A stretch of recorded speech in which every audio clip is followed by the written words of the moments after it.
certo? Bem-vindos aí a mais um episódio do nosso podcast Tricolor em Foco com Casarri, que é este que vos fala aqui.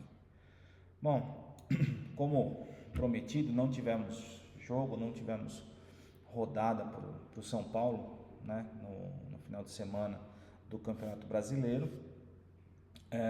Vim aqui só para trazer aí um giro de notícias aí bem curto também, porque não tem muita, não aconteceu muita coisa aí para nós aí, algumas declarações aí do Muricy, nada demais.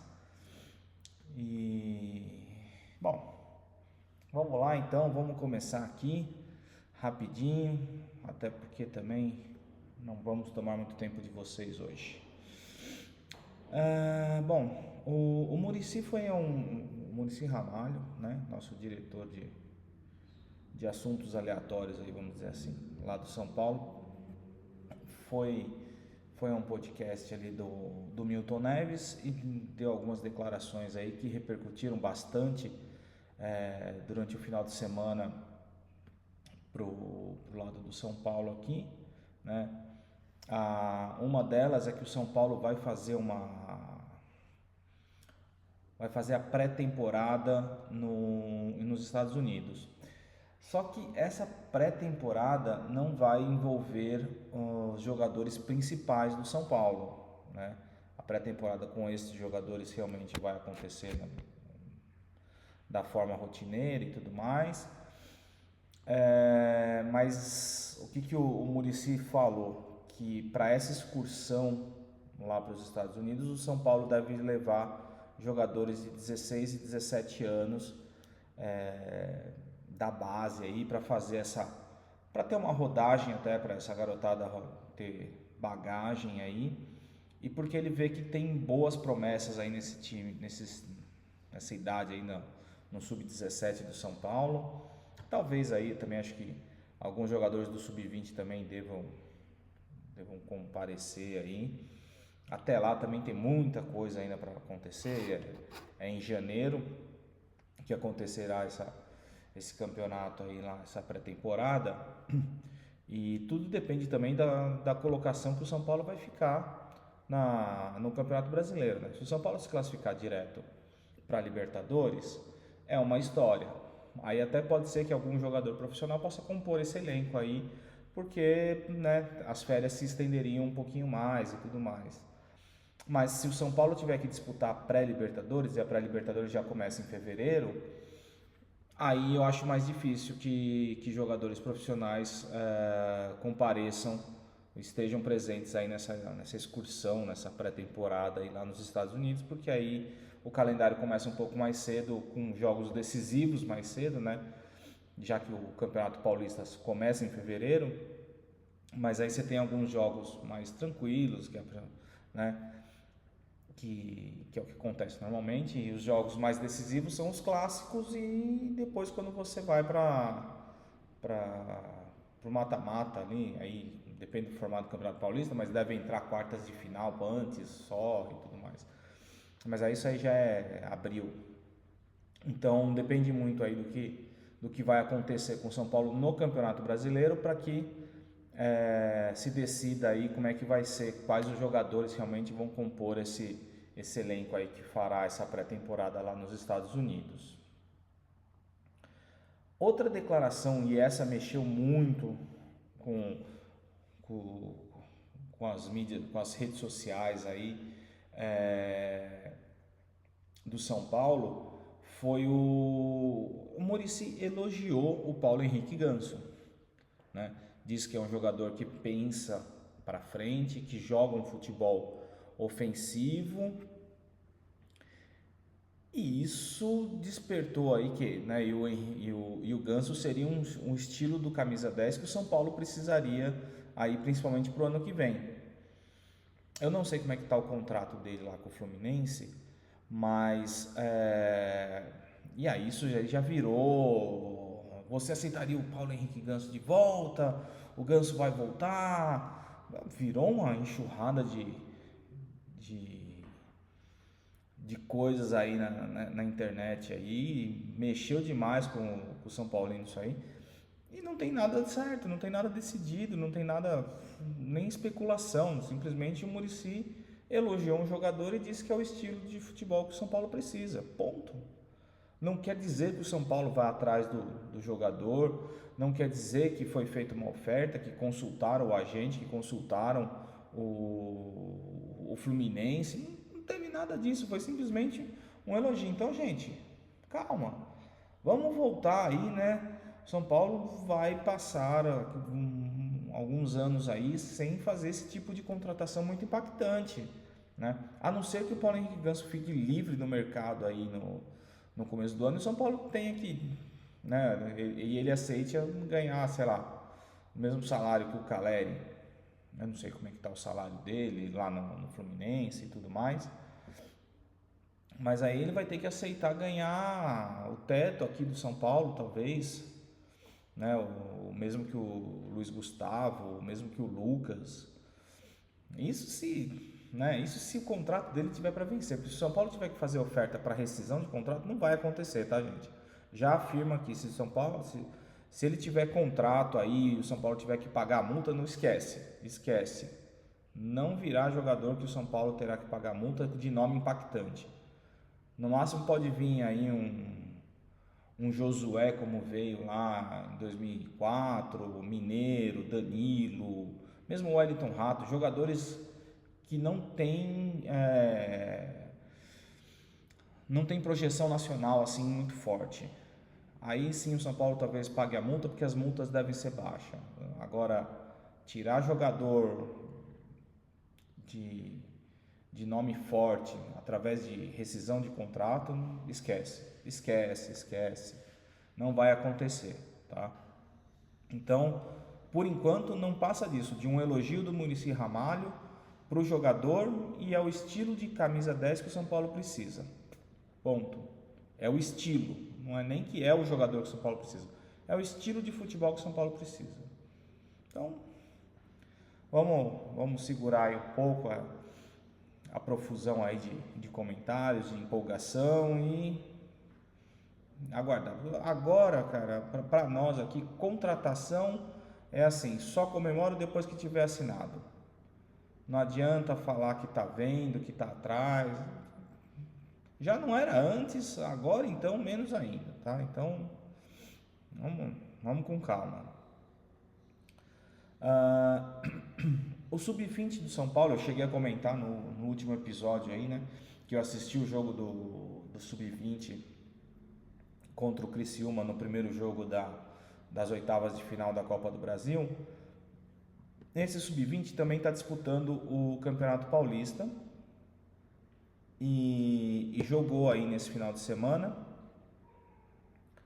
e disputou as quartas de final.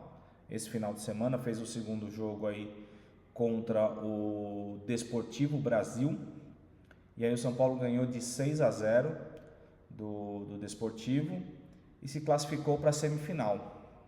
Vai enfrentar o Red Bull Bragantino. Esse é o time do Ryan Francisco, que é o artilheiro da base do São Paulo aí. Agora ele tinha 54 gols em 51 jogos, se eu não me engano. Agora ele fez mais 2 nesse jogo, então tem 56 gols em 52 jogos. Então, o garoto está realmente despontando. O Ferreira, que eu tinha comentado também, que eu achei o futebol dele interessante também fez gol. Foi um passeio do São Paulo, pelo que eu vi, li e os melhores momentos aí que eu acabei assistindo aí. Foi um passeio do São Paulo, um jogo muito tranquilo, sem risco, 6-0. O placar diz... Às vezes quando um time ganha de 3-0, você fala, pô, né, foi 3-0, mas o placar não diz que o jogo foi e tal, não sei o que, mas 6-0 não tem, gente. Então, São Paulo está na semifinal do Campeonato Paulista, sub-20, e vai enfrentar o Red Bull Bragantino. Ainda não tem data os jogos, então eu vendo aí, qualquer coisa eu trago aí para vocês, tá? O Sub-17 do São Paulo também está disputando o Campeonato Paulista e estava na semifinal. enfrentou o Corinthians na semifinal, perdeu o primeiro jogo por 2-1, venceu o segundo jogo no CT de Cotia lá por 3-2, a decisão foi para os pênaltis e o goleiro do São Paulo se sagrou aí como o herói do jogo, defendeu duas penalidades ali, embora também tenha sido um banho de erro de pênalti, porque o São Paulo passou nos pênaltis por 2-1. Então, muita gente chutando pênalti para fora, tudo mais. Mas o São Paulo está na final do Campeonato Paulista Sub-17 e vai enfrentar o Santos nessa final. Também ainda não tem data, mas aparecendo aí também a gente também comenta aí com vocês, tá? O Sub-17 aí é esse pessoal que o Muricy comentou que deve levar lá para essa pré-temporada lá fora, mas eu acho que tem gente desse Sub-20 aí que também caberia nessa excursão aí. Acho que cairia bem aí esses jogadores aí. É claro que aí teria que fazer uma mescla e nem sei. Eu sei que o Cruzeiro também vai para essa pré-temporada disputar provavelmente acho que esse mesmo torneio que o São Paulo. Mas outros times do resto do mundo aí, eu não sei quem, não foi divulgado ainda quem que vai participar. Bom, e assim, de giro de notícias, a única coisa assim mais aí relacionado ao time principal, a renovação de contrato do Alisson apareceu no bid, então, mas ele ainda já tinha contrato, o contrato estava dentro do prazo, tudo, e que rolou uma renovação agora enquanto ele estava lesionado, e a renovação já apareceu no bid também, então tudo certo. Programa-se aí que ele deva aparecer nas escalações aí dos últimos 3 jogos do Campeonato Brasileiro devido à recuperação dele, tá?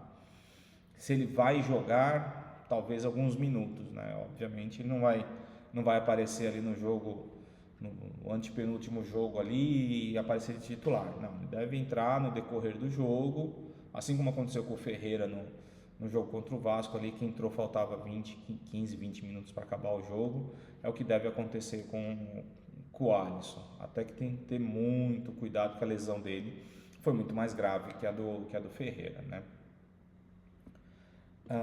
E aí, então, já falando dos próximos jogos, né? Vou falar do próximo jogo do São Paulo. O São Paulo, então, vai jogar contra o Criciúma, lá em Criciúma, no sábado. Jogo às 9 horas da noite, um horáriozinho ruim para um sábado à noite, né? Principalmente lá em Criciúma, acho que pelo tempo que está fazendo aqui em São Paulo, imagino que também vai estar bem pior lá em Criciúma. Frio, né? Um frio bem forte aí. E aí, o que aconteceu após a nossa última conversa foram os jogos do Flamengo, do Internacional e do Cruzeiro com o Bahia, que a gente tinha comentado. O Fluminense fez o que a gente precisava, ganhou do Flamengo, então segurou o Flamengo ali nos 51 pontos. O Cruzeiro fez o que a gente queria, empatou com o Bahia, segurou o Bahia e segurou o Cruzeiro, então ficaram ali naquela casa mais abaixo da gente. Só que o Inter ganhou do Grêmio, e esse é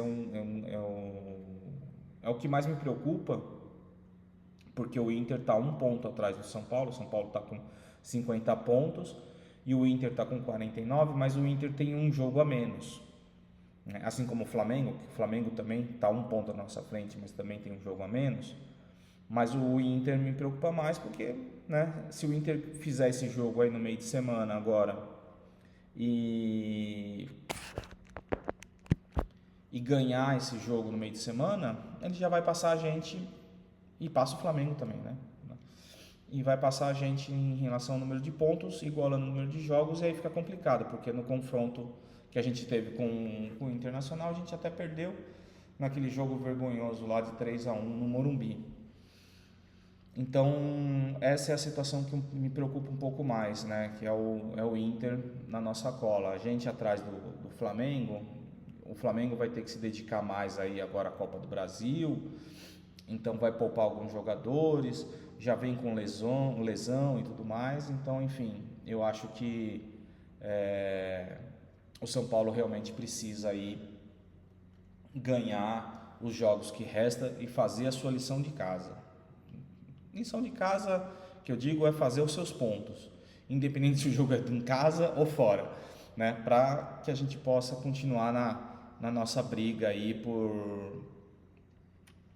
pela essa classificação direta aí para Libertadores, tá?